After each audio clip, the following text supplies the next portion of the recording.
Welcome back to my channel. అందరూ ఎలా ఉన్నారు? ఈ వీడియో అయితే డీటెయిల్గా నిన్న ఎపిసోడ్ 80లో తనూజ గారు పాపం గేమ్లో ఆడుతూ ఓడిపోయారు కదా. అసలు ఏంటి ఆవిడ గేమ్లో ఎందుకు ఆవిడ గేమ్ స్పిరిట్ తగ్గిపోయింది ఏంటని చెప్పి దాని గురించి మన వీడియోలో చెప్తాను. అండ్ ఎస్పెషల్లీ కొన్ని అన్సీన్ కట్స్ ఉన్నాయన్నమాట. దాని గురించి కూడా దీంట్లో డిస్కస్ చేద్దాం. ఇంకో మెయిన్ రీజన్ ఒకటి ఉందో మామ, సంజన ఏదైతే మన తనుజ గారు గేమ్లో ఓడిపోతూ రీతుతో కొన్ని వాల్యుబుల్ వర్డ్స్ చెప్తారనమాట. ఆ వర్డ్స్ గురించి అండ్ నిన్న ఎక్స్ కంటెస్టెంట్స్ ఎవరెవరో వచ్చారు, ఎవరి మీద ఆడారు, ఎవరితో ఓడిపోయారు అని దాని గురించి కూడా చెప్తాను. ఎస్పెషల్లీ తనుజ గారు కళ్యాణ్తో కొన్ని మాటలు చెప్పారనమాట. అందులో గౌతమ్ కూడా కొన్ని వర్డ్స్ చెప్పాడు. నేను ఈ స్టేజ్లో ఉన్నానంటే దానికి కారణం తనుజానే అని చెప్పి కొన్ని వాల్యుబుల్స్ వర్డ్స్ చెప్పాడు. అవన్నీ దీంట్లో డిస్కస్ చేద్దాం మనమైతే కనుక. సో కొన్ని అన్సీన్ కట్స్ కూడా ఉన్నాయి. దాని తర్వాత సంజన గారిని ఏంట్రా బాబు మన సుమన్ అన్న హ్యాండ్ కిస్ చేశారు, సుమన్ అన్న ఏంటి ఇంటెన్షనల్గా ఏమైనా చేశాడా, లేదు ఓన్లీ కామెడీగా స్కిట్ పరంగా చేశాడా అని అవి కూడా చెప్పుకుందాం అన్నీ. సో ఎప్పట్లాగే మీరైతే కనుక 200-300 లైక్స్ ఇస్తున్నారు ప్రతి వీడియోకి. చాలా థ్యాంక్ యూ సో మచ్. కొంచెం లైక్స్ అయితే కనుక పెంచుకుంటామని చెప్పి ఎక్స్పెక్ట్ చేస్తాం. చూసే ప్రతి ఒక్కరు దయచేసి లైక్ చేయండి, very important. And must and షుడ్గా సబ్స్క్రైబ్ చేయండి. కొత్త సబ్స్క్రైబర్ ఎవరైనా ఉంటే ఖచ్చితంగా చేయండి. మన వీడియోస్ చాలా ఉన్నాయి, ఆల్రెడీ పెట్టాం. ఇప్పటిదాకా దగ్గర 300-400 వీడియోలు చేసాం. బిగ్ బాస్ 9 సీజన్లో స్టార్టింగ్ దగ్గర నుంచి ప్రతి వీడియో బాగుంటుంది, చూడండి. చూస్తే ఖచ్చితంగా లైక్ చేయండి. ఆ వీడియోస్ కూడా సబ్స్క్రైబ్ మాత్రం మర్చిపోవద్దు, ఖచ్చితంగా చేయండి. ఫస్ట్ ఆఫ్ ఆల్ ఈ వీడియోలో అయితే కనుక మెయిన్గా నేను చెప్పదలుచుకుంది ఏంటంటే కనుక ఎక్స్ కంటెస్టెంట్స్ ఏదైతే ప్లాన్ ఉందో, ఫస్ట్ మన ప్రియాంక గారు వచ్చారు, ప్రియాంక జైన్, గౌతమ్, దాని తర్వాత మన ఇంకో పర్సన్ ఆవిడ పేరు ఏంటంటే కనుక ప్రేరణ గారు అనమాట. ప్రేరణ గారు వచ్చారు. వీళ్ళు ముగ్గురు నిన్నైతే కనుక వచ్చాను. ఈరోజు అయితే కనుక మానస్ వచ్చారు, దాని తర్వాత హారిక అనుకుంటా మేబీ ఆవిడ వచ్చింది, దాని తర్వాత యావర్ వచ్చాడు ఈరోజు. రేపు ఎవరు రాబోతున్నారో ఏంటో చూద్దాం. రేపు కూడా ఒక 3 మెంబర్స్ వస్తారనమాట. రేపు 3 మెంబర్స్ వస్తే నిన్న ఆల్రెడీ జరిగిన దాంట్లో అయితే కనుక ఒక పర్సన్ విన్ అయ్యాడు, కళ్యాణ్. తనని కెప్టెన్సీ కంటెంట్. ఈరోజేమో వీళ్ళ ముగ్గురు మీద ఆడి ఇమాన్యుయల్ ఒక్కడే విన్ ఛాన్స్ ఇచ్చారనమాట. సో ఇమాన్యుయల్, దాని తర్వాత డీమాన్ కూడా ఇచ్చారనమాట. వీళ్ళిద్దరు విన్ అయ్యారు. సో ముగ్గురు అయ్యారు. రేపు ఒకరిని సెలెక్ట్ చేస్తారనమాట. సో మొత్తం టోటల్గా 8 మెంబర్స్ మీద 4 మెంబర్స్ వచ్చి 4 మెంబర్స్ సెలెక్ట్ చేశారనమాట. So that is the captaincy కంటెంటర్లో ఆ 4 మెంబర్స్లో ఒక పర్సన్ ఎవరైతే కెప్టెన్ అవుతారో వాళ్ళకైతే కనుక నెక్స్ట్ ఇంకా కొంచెం అడ్వాంటేజ్ ఛాన్స్ ఎక్కువగా ఉండకపోతాయి నెక్స్ట్ కమింగ్ వీక్ అయితే కనుక. సో మెయిన్గా నేను చెప్పొచ్చేది ఏంటంటే కనుక తనుజ గారికి గేమ్ స్పిరిట్ ఎక్కడో తగ్గినట్టుంది. తనకంతా దరిద్రమే వెంటాడుతుందని చెప్పి ఆవిడే అన్నారనమాట. ఏదైతే బాల్ ఆవిడ వేసిందో మళ్ళీ అసలు ఆ గేమ్లో కరెక్ట్గా అబ్జర్వ్ చేసి కొన్ని పాయింట్స్ ఉన్నాయి, దాని గురించి డిస్కస్ చేస్తాను. ఒకానొక సిచ్యువేషన్లో అసలు నిన్న ఏదైతే మన తనుజ గారికి రీతు చౌదరికి, దాని తర్వాత సంజన గారికి జరిగిన ఇష్యూలో ఏదైతే ఉందో ఆ ఇంటెన్షన్ అంతా అయిపోయిన తర్వాత డీమాన్ పవన్ గారు కూర్చొని మాట్లాడతాను అనమాట.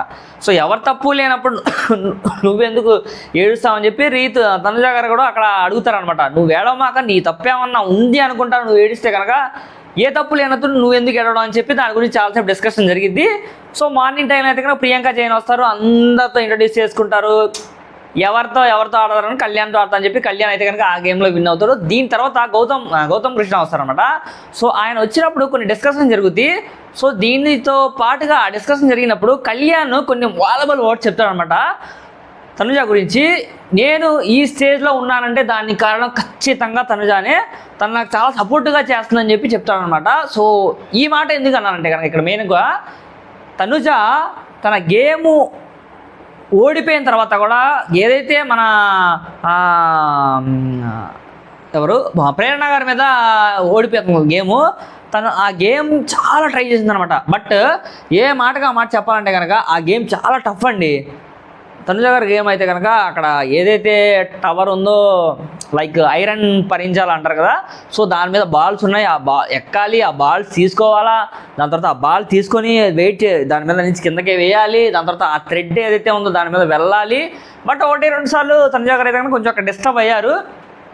డిస్టర్బ్ ఇన్ ద సెన్స్ ఏంటంటే కనుక కొంచెం థ్రెడ్ చివరి దాకా వెళ్ళి తను దిగమంటారు. బట్ ఏంటంటే ఫస్ట్ టైం అయితే కనుక తను థ్రెడ్ అక్కడి నుంచి స్టార్టింగ్లో దిగిపోతారనమాట ఆవిడ. సో అక్కడ కొంచెం నెగిటివ్ అనిపించింది. బట్ సంచాలకుగా ఎవరైతే ఉన్నారో వాళ్ళైతే కనుక చెప్తారనమాట యాక్చువల్లీ మన కళ్యాణ్ గేమ్లా కూడా అతను ఫస్ట్ టైం అయితే కనుక లెగ్ యూజ్ చేయకు, మూతి యూజ్ చేయడం, థ్రెడ్ ఓపెన్ చేయడానికి లెగ్, తర్వాత ఆ ముడి ఓపెన్ చేయడానికి కాళ్ళు ఓపెన్ చేస్తారనమాట. సంచాలక్ కొంచెం అడ్జస్ట్మెంట్ చేస్తారు, అది మరీ అంత ఫ్రాడ్ ఏం కాదు. సో చిన్న చిన్న మిస్టేక్స్ జరుగుతూ ఉంటాయి. బట్ అంతా ఆడారు, తనుజ గారు పరిగెత్తారు చివరాఖరికి మన ప్రేరణ గారు అయితే చాలా గేమ్లో చాలా ఫాస్ట్ ఉంది ఆవిడ. దివ్య నిఖిత కూడా మధ్యలో చెప్తా ఉంటుంది చాలా స్పీడ్గా బర్ర వెళ్ళిపోతుందని చెప్తారనమాట. సో ఇలా వెళ్ళిపోతున్నారు పెడుతున్నారు. ఇంకా ప్రేరణ గారు అయితే చాలా ఫాస్ట్గా బాల్స్ అన్ని 2 బాల్స్ వేసారు, దాని తర్వాత 4 బాల్స్ వేసింది. ఇంకా తనుజ అయితే కనుక 2 బాల్స్ వేసింది. అప్పటికి ఈవిడికి ప్రేరణ గారికి అయితే లాస్ట్ బాల్ పడట్లా, అసలు ఎంత చేసినా పడట్లా. చేసింది, మళ్ళీ చేసింది. నాకు తెలిసి 20-30 సార్లు చేస్తానే ఉంది. నిజంగా చాలా ఫిజికల్ టాస్క్ అండి ఇదైతే కనుక. నిజంగా అసలు అది ఎక్కాలా, మళ్ళీ దిగాల, మళ్ళీ థ్రెడ్ మీద వెళ్ళాలా, షివరింగ్ వస్తుంది. తనుజ గారు అయితే కనుక ఊగిపోతుంది ఆవిడైతే కనుక థ్రెడ్ ఇలా పట్టుకొని వెళ్ళాం. బట్ ప్రేరణ ఏంటంటే కనుక తన సీక్వెన్స్ ఆఫ్ గేమ్ అయితే చాలా నీట్గా ఆడింది. ప్రెజెన్స్ ఆఫ్ మైండ్, ఎక్స్పీరియన్స్ ఉంది కదా, సో అందువల్ల నీట్గా ఆడారు. సో ఇలా పట్టుకొని ఒక కాలు ఇలా వేసి మళ్ళీ ఈ కాలు ఇలా బ్యాలెన్స్ వేసేసి తనుజ అయితే కనుక షివరింగ్ ఆడారు. అందువల్ల కొంచెం కన్ఫ్యూజ్ అయ్యారు ఆవిడైతే కనుక అక్కడ. సో ఇంకా మెయిన్గా ఎస్పెషల్లీ ఆ గేమ్లో అయితే కనుక ట్రై చేస్తుంది. కొంచెం ఆవిడకి పడిపోయింది ప్రేరణ గారికి. ఫ్రాక్షన్ ఆఫ్ సెకండ్స్, అది 2-3 సెకండ్సే. నేను అందుకనే మెయిన్ తమ్నేల్ కూడా పెట్టినా. అందుకనే కొన్ని సెకండ్స్లో డెసిషన్ అది మారిపోయిందని చెప్పి నేను అందుకనే తమ్నేల్లో పెట్టాను. హెడ్డింగ్ కూడా దానికి తగ్గట్టుగా అందుకనే నేను పెట్టింది. సో ఆవిడ పడిపోయింది, ఫ్రాక్షన్ ఆఫ్ సెకండ్స్లో తనుజ గారు కూడా పడిపోయింది అనమాట. సో ఇక్కడ చూడండి, గేమ్ విన్నింగ్ స్పిరిట్ అనేది డిపెండ్స్ ఆన్ చాలా. అందుకని చిన్న 10 సెకండ్స్ 50 సెకండ్స్ కూడా చాలా ఇంపార్టెంట్. అందుకనే ఏదైనా గేమ్లో చేసేటప్పుడు చిన్న మిస్టేక్స్ కూడా చేయకుండా time to time present of మైండ్స్తో ఏమీ ఆలోచించకుండా ఆడితేనే గేమ్ అనేది మనం విన్ అవ్వగలం. బట్ ఇక్కడ ఏంటంటే కనుక తనుజ గారికి నిజంగా చాలా స్ట్రగుల్స్ ఉన్నాయండి మనసులో. వాళ్ళ సిస్టర్స్ మ్యారేజ్ వాళ్ళు ఎప్పుడైతే వచ్చారో వాళ్ళ సిస్టరు ఆవిడ అప్పుడు ఏడుస్తా ఒక మాట చెప్తుంది, నేను హౌస్లో ఇంకా నాకు ఉండాలని లేదు, నేను ఆడలేను, నేను వచ్చేస్తాను నీతో అని చెప్పి. ఏ రోజైతే ఆవిడ మాట ఉందో ఇక ఆవిడ మాటతో తనకైతే నిజంగా మనసులో ఉండిపోయింది. ఇక మన గేమ్ ఇదంతా కాదు, మనం వెళ్ళిపోవాలని నాకు ఫ్యామిలీ గుర్తొస్తున్నారు అది అని చెప్పి చాలా ఎమోషనల్ అయిపోద్ది. ఆ డే నుంచి నేను అబ్జర్వ్ చేస్తున్నాను ఆవిడని.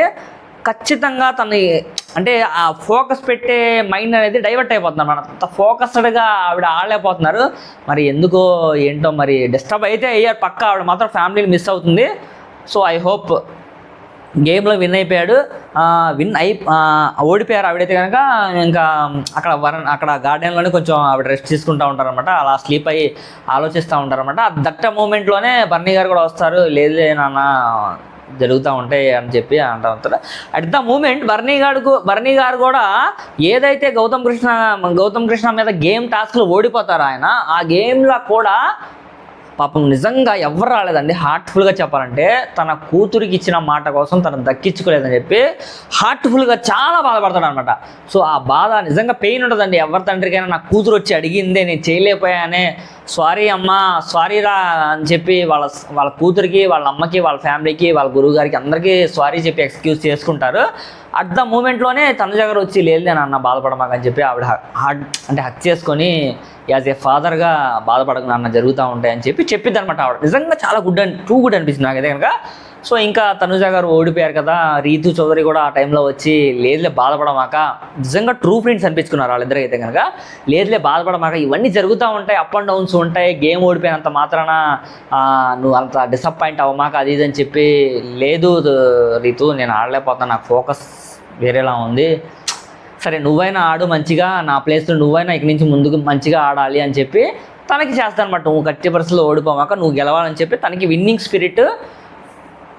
నిజంగా ఒక టాప్ మోస్ట్ పొజిషన్లో ఉండి తను గెలవపోయినా పర్వాలేదు, నాతో పాటు ఉన్న కళ్యాణ్ని కానివ్వండి, ఇటుపక్క తన రీతు చౌదరిని కానివ్వండి, మీకు నా సపోర్ట్ ఉంటుంది, మీరు ఆడండి ఖచ్చితంగా. కళ్యాణ్ అయితే ఎస్పెషల్లీ నేను ఇఫ్ ఇన్ కేస్ నాకు ఛాన్సెస్ ఏమైనా తగ్గితే నేనైతే కనుక ఖచ్చితంగా కళ్యాణ్ని విన్నింగ్గా చూడాలనుకుంటున్నాను అని చెప్పి తను చాలాసార్లు అన్నాను. నిజంగా ఈ వర్డ్స్ చాలా మంచిగా అనిపించినాయి అండి. ఎందుకంటే కనుక ఇప్పుడు నేనే ఉన్నానండి, మీరే ఉన్నారు, ఒక టాప్ మోస్ట్ పొజిషన్లో మీరు పార్టిసిపేట్ చేస్తూ ఒకళ్ళని వస్తే బాగుండని చెప్పి ఎవ్వరు అనరు. సో అంత మంచి మనసు ఒక తనుజ గారికి ఉంది. ఆ విషయంలో మాత్రం ఆవిడకి హ్యాండ్స్ అప్ చెప్పాల్సిందే. జెన్యున్ అయితే జెన్యున్గా చెప్పాల్సిందే. మనం ఏదో ఫేక్ మనం ఎవరి కోసం నెగిటివ్గా టాలరేట్ చేయడానికి ఈ పాయింట్లో ఎట్టి పరిస్థితుల్లో మనం అయితే అసలు 100% చెప్పాము. మన ఛానల్ కూడా అసలు ఆ ఉద్దేశమే ఉండదు. సో దయచేసి అది మన మోటివ్. సో 10:30కి అయితే కనుక ఓటింగ్ అనాలిసిస్తో మీ ముందుకు వస్తాను. ఇది ఈ వీడియో ఇక్కడితో క్లోజ్ చేస్తాం. ప్రతి ఒక్కరు దయచేసి లైక్ చేసి సబ్స్క్రైబ్ చేయండి. ఓకేనా? Thank you so much. Bye.